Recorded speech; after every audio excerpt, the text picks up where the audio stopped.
ሰላም ጤና ይስጥልን ውድ የአሮማ ሚዲያ ቤተሰቦቻችን፣ የሰዓቱን ዜናዎች እንደሚከተለው እናቀርባለን። አብራችሁን ቆዩ።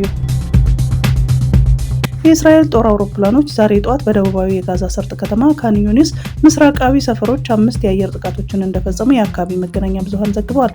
በጋዛ ሰርጥ ውስጥ ያለውን አጠቃላይ የፍሳሽ ማስወገጃ ስርዓት መፍረሱን የጋዛ ማዘጋጃ ቤት የእቅድ ዘርፍ ዋና ዳይሬክተር አስታውቀዋል። በጋዛ ሰርጥ የሚኖሩ ከ13000 በላይ ቤተሰቦች ባለፉት ቅርብ ቀናት ውስጥ ከባድ ዝናብ ጉዳት የደረሰባቸው ሲሆን በሺዎች የሚቆጠሩት ከባድ የአየር ሁኔታና እየተባባሰ በመጣው የሰብአዊ ሁኔታ ምክንያት የቀረውን ጥቂት ንብረታቸውን እንኳ አጥተዋል ሲል የተባበሩት መንግስታት ድርጅት ሪፖርት አድርጓል። በካን ዩኒስ የሲቪል መከላከያ እንዳስታወቀው እስካሁን የደረሰው እርዳታ ከሚያስፈልገው መጠን 15 በመቶ እየተሻገረ አይደለም። በጋዛ ሰርጥ የድንገተኛ ሕክምና መውጫ መዘግየት ለ900 ሰዎች ሞት ምክንያት እንደሆነና አፋጣኝ ሕክምና የሚያስፈልጋቸው 4000 ህጻናትን ጨምሮ 1600 ታካሚዎች አሁን ለመጓዝ እየተጠባበቁ እንደሆነም የዓለም ጤና ድርጅት አስታውቋል። ትግራይ ትመሰክራለች በሚል መሪ ቃል ክልላዊ ኮንፈረንስ ሊደረግ ነው። በትግራይ ክልል ውስጥ ያለውን የፖለቲካ ልዩነት በውይይትና በድርድር ለመፍታት በጊዜያዊ አስተዳደሩ በተሰጠው አቅጣጫ መሰረት ክልላዊ ኮንፈረንስ ሊካሄድ ነው። በቅርቡ በሚከናወነው በዚህ ኮንፈረንስ ላይ 2300 ያህል ተሳታፊዎች እንደሚገኙ ተገልጿል። የፖለቲካ ፓርቲው፣ ሲቪክ ማህበራትና ሌሎች ባለድርሻ አካላት በዚህ ኮንፈረንስ ላይ ተሳታፊ እንዲሆኑ የሚደረግ ሲሆን በህዳር ወር መጨረሻ ላይ ለ3 ቀናት እንደሚከናወን ተሰምቷል።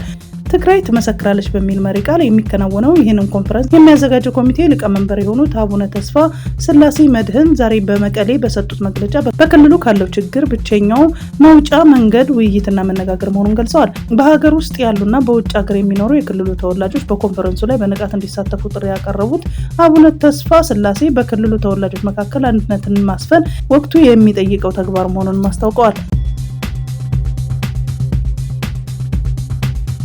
የዓለማችን ረጅሙ ሆቴል ሲኤል ዱባይ ማሪና በዱባይ ተከፍቷል። 364 ሜትር ከፍታ ያለው ይህ ህንፃ የመስታወት ግድግዳዎችን ባሉት ክፍሎች በእያንዳንዱ ፎቅ ላይ ባሉ 2 መዋኛ ገንዳዎች፣ 8 ሬስቶራንቶች፣ 360 ዲግሪ እይታ ባሉት ላውንጆች፣ በ24 ሰዓት አገልግሎት በሚሰጥ የአካል ብቃት ማዕከልና በ61ኛው ፎቅ ላይ ባለው ስፓ ከተማውንና ባህሩን የሚያይ አስደናቂ እይታዎች ያቀርባል። ከህጋዊ አደን የሚገኝ ገቢ ከፍተኛ ድርሻ ለማህበረሰቡ እንዲውል እየተደረገ ነው። ከህጋዊ አደን ከሚገኝ ገቢ 80 በመቶ የሚሆነው ለማህበረሰቡ ልማትና ድጋፍ ማዋል እየተቻለ መሆኑን የኢትዮጵያ የዱር እንስሳትና ጥበቃ ባለስልጣን አስታወቀ። በባለስልጣኑ የብሔራዊ ፓርኮች መሪ ስራ አስፈጻሚ ዶክተር አዳነ ጸጋዬ ህጋዊ አደን ለአደን በሚፈቀዱ እንስሳት ላይ ብቻ የሚተገበር መሆኑን ለጋዜጣ ፕላስ ተናግረዋል። ህጋዊ አደን እየሞተ ያለን እንስሳ ጥቅም ላይ የማዋል ተግባር መሆኑን ያነሱት ዶክተር አዳነ ህጋዊ አደን የሚፈቅደውን ባረጁ ወንድ እንስሳት ላይ ነው ብለዋል። በዚህም በየዓመቱ ቀላል የማይባል ገቢ የተገኘ መሆኑን ተናግረዋል። ለአብነትም አንድ የደጋ አጋዘን በህጋዊ መንገድ ሲታደን በጥቅሉ እስከ $20,000 ገቢ እንደሚገኝ ዶክተር አዳነ ጠቁመዋል። ሌሎች እንስሳትም እንዲሁም በደረጃቸው ተገቢ ክፍያ እየተከፈለ በህጋዊ እንደሚታደኑ አንስተው ከዚህም ከሚገኘው ከፍተኛ ገቢ 80 በመቶ የሚሆነው ለማህበረሰቡ ልማትና ድጋፍ የማዋል ተግባር እየተከናወነ ነው ብለዋል። የብዝሃ ሕይወት መጠበቅ ለሀገር ያለውን ፋይዳ በፓርኮች አካባቢ ለሚኖሩ ማህበረሰብ ክፍሎች ግንዛቤ መፍጠር እየተቻለ መሆኑን አብራርተዋል። እንስሳቱ እንዳይታደኑ በሁሉም ፓርኮች ላይ የታጠቁ የጥበቃ ሰራተኞች ተሰማርተዋል። በአካባቢ ማህበረሰብና የጸጥታ አካላት ጋር በጋራ እንደሚሰሩም ጠቁመዋል። የዩኒቨርሲቲ ተማሪዎች የ3ኛ ዓመት ትምህርታቸውን ሲያጠናቅቁ ለ1 ዓመት የማስተማር አገልግሎት እንዲሰጡ የሚያስገድድ መመሪያ በ2019 የትምህርት ዘመን ተግባራዊ መሆን ይጀምራል። ለመምህራን የሚቀርበው ጥቅማጥቅምና ደሞዝ በቂ አለመሆን ለመምህራን እጥረት ምክንያት እንደሆነ የትምህርት ሚኒስትሩ ፕሮፌሰር ብርሃኑ ነጋ ለምክር ቤት አባላት ተናግረዋል። ይህም አዲስ መምህራን በበቂ ሁኔታ ለማፍራት አስቸጋሪ እንዳደረገውም ገልጸዋል። የመጀመሪያ ዲግሪ ያላቸው ግለሰቦች የ1 ዓመት የማስተማር ዘዴ ኮርስ በመውሰድ ለመምህርነት ብቁ መሆን እንደሚችሉ ሚኒስትሩ ጠቁመዋል። በዚህም የመምህራን ቁጥር ለማሳደግ ይቻላል ብለዋል። የዩኒቨርሲቲ ተማሪዎች ለ1 ዓመት የማስተማር አገልግሎት ሲሰጡ የበለጠ የመምህርነት ሙያ ፍቅር ሊያጎለብቱ እንደሚችሉም ገልጸዋል። ባለፈው ዓመት ከቅድመ መዋዕለ ህጻናት እስከ 12ኛ ክፍል በሀገሪቱ አጠቃላይ የመምህራን ቁጥር 625,000 የነበረ ሲሆን በዚህ ዓመት ቁጥሩ ወደ 700,000 ለማሳደግ እየተሰራ መሆኑንም ተገልጿል። በሌተናንት ጀነራል ታደሰ ወረደ የሚመራው የክልሉ ጊዜያዊ አስተዳደር ዛሬ ባወጣው መግለጫ የትግራይ ህዝብ ባለፉት 100 ዓመታት ተደጋጋሚ የወረራ ጦርነቶች ማስተናገዱን ተከትሎ ህዝቡ በህዝቡና በንብረቱ ላይ ከፍተኛ ኪሳራ እንደደረሰበት ይታወቃል ካሉ በኋላ በእነዚህም ህዝቡ ለማህበራዊ፣ ኢኮኖሚያዊ፣ ስነ ልቦናዊና ሌሎች ቀውሶች መዳረጉን አውስተዋል። በእነዚህም ወቅቶች ውስጣዊ ችግሮችም ሲያጋጥሙ ማየት የተለመደ መሆኑን የጠቀሰው መግለጫ በቅርብ ጊዜ ወዲህ በአንዳንድ ነጋዴዎች የተፈጠረ ያለውን ጉዳይ እንደ ምሳሌ አንስቷል። ጨምሮም ለሁሉም በክልሉ የሚገኙ የመንግስት ሰራተኞች ገና ያልደረሰውን የደሞዝ ማስተካከያ እንደ ሰበብ በመቁጠርና መሰረት የሌለው የጦርነት ወሬዎችን በማሰራጨት ከህዝብ ይልቅ የግል ጥቅማቸውን የሚያሳድዱ ነጋዴዎች እየታዩ ነው ያለው መግለጫው እነዚህ ነጋዴዎች የተጋነነ የዋጋ ጭማሪ በማድረግና መሰረታዊ ሸቀጦችን በመደበቅ ላይ እንደሚገኙ አስረድቷል። ይህ ደግሞ ህዝቡ ወደ ከፋና ውስብስብ ቀውስ ውስጥ እንዲገባ የሚያደርግ መሆኑን ገልጾ ችግሩን ለመቅረፍ እርምጃ ለመውሰድ መወሰኑን አስታውቋል።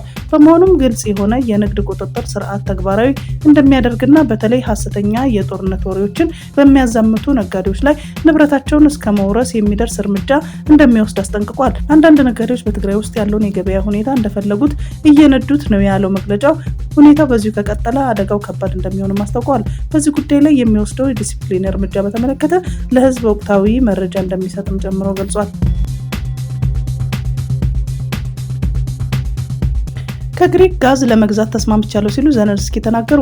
የዩክሬን ፕሬዝዳንት ዘለንስኪ በማህበራዊ ሚዲያቸው ላይ ከግሪክ ጋዝ ለማስገባት ስምምነት ላይ መድረሳቸውን አስታወቁ። ፕሬዝዳንቱ በዛሬው ዕለት ወደ ግሪክ በማቅናት በዚህ ጉዳይ ላይ መስማማታቸውን የገለጹ ሲሆን በስምምነታቸው መሰረት ከግሪክ ኤልኤንጂ ጋዝ ወደ ዩክሬን በሚገባበት ላይ መፈራረማቸውን አስታውቀዋል። ባለፈው ወር ሩሲያ በዩክሬን የኃይል አቅርቦት መሰረተ ልማቶች ላይ መጠነ ሰፊ ጥቃት ማከናወኗን የተነሳው በሀገሪቱ የጋዝ ማምረት አቅም 60% መውደሙን ዘለንስኪ ገልጸዋል። በዚህም የተነሳ በመጪው ክረምት በሀገሪቱ ውስጥ ከፍተኛ የኃይልና የነዳጅ እጥረት እንደሚከሰት ያስታወቁት ፕሬዝዳንቱ ይህን ለመከላከል ከግሪክ ጋዝ ለማስገባት ውሳኔ ላይ መድረሳቸውን አስታውቀዋል።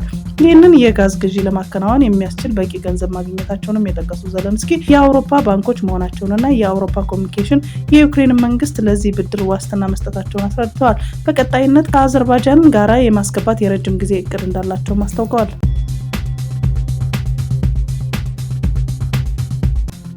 በዩናይትድ ኪንግደም የጥገኝነት ጥያቄ ተቀባይነት ያገኘው ስደተኞች በሀገሪቱ በቋሚነት እንዳይቆዩ እንደሚደረግ ተገለጸ። ይህ ኩልክ የፖሊስ ለውጥ የፊታችን ሰኞ በሀገር ውስጥ ሚኒስትሯ ሸባና ሙሐመድ በኩል በምክር ቤቱ ይፋ እንደሚደረግ ቢቢሲ ዘግቧል። በፖሊሲው መሰረት ጥገኝነት ያገኙ ስደተኞች በዩኬ ለተወሰነ ጊዜ ብቻ የሚቆዩ ይሆናል። ዩኬ ጥገኝነት ጠያቂዎች በዘላቂነት የምታኖርበት አሰራር ሊለወጥ እንደሆነ የተገለጸ ሲሆን የፖሊሲ ለውጥ የተደረገ በጀልባ የሚገቡ ስደተኞች ቁጥር ለመቀነስ ነው ተብሏል። የጥገኝነት ጥያቄያቸው ተቀባይነት ያገኘ ሰዎች ሀገራቸው መመለስ አስጊ አይደለም ተብሎ በሚታመንበት ወቅት ላይ ወደ ሀገራቸው እንደሚመለሱ ይደረጋል። አሁን ላይ ዩኬ ለጥገኝነት ጠያቂዎች የ5 ዓመት የቆይታ ጊዜ ትፈቅዳለች። ከዚያም ስደተኞች በዩኬ በዘላቂነት ለመቀጠል ማመልከት ይችላሉ። ፖሊሲው የተወሰደው ከዴንማርክ እንደሆነም ተነግሯል። የዴንማርክ ግራ ዘመም ሶሻል ዴሞክራት መንግስት በአውሮፓ ጠንካራ የስደተኞች ፖሊሲ በመተግበር ይታወቃል።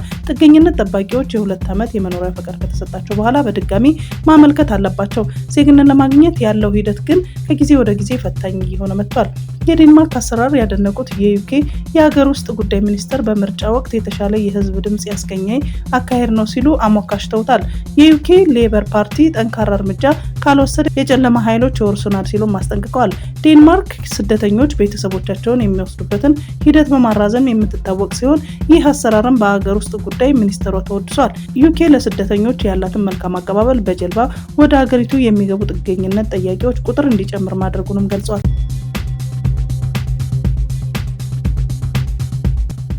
ከሰሞኑ 2 ጓደኛሞችን ጨምሮ 5 ኢትዮጵያውያን በደቡብ አፍሪካ የተለያዩ ከተሞች በተሰነዘረባቸው ጥቃት ህይወታቸው ማለፉን በደቡብ አፍሪካ የሚኖሩ ኢትዮጵያውያን ተናግረዋል።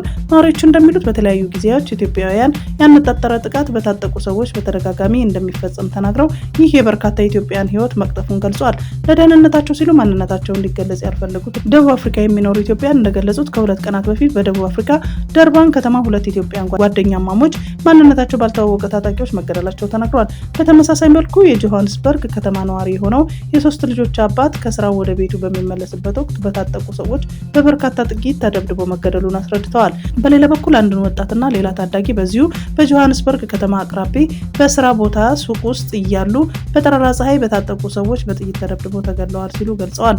በሀገሪቱ በኢትዮጵያ ላይ በተደጋጋሚ ጥቃት የሚፈጽም ቢሆንም በፈረንጆቹ አዲስ ዓመት ዋዜማ ጎልቶ ይስተዋላል ብለዋል። በጉዳዩ ዙሪያ ያነጋገራቸው ደቡብ አፍሪካ የኢትዮጵያ ማህበረሰብ አመራር መካከል ይሁን አንድ ስማቸው እንዳይገለጽ ያልፈለጉ የመረጃ ምንጭ በተለያዩ ጊዜያቶች በኢትዮጵያ ላይ የሚፈጸመውን ጥቃት በበርካቶች ህይወት እየቀጠፈ መቆየቱን ተናግረው ከላይ በሟቾች ቁጥር ጉዳይ ግን መረጃ ከመስጠት ተቆጥበዋል።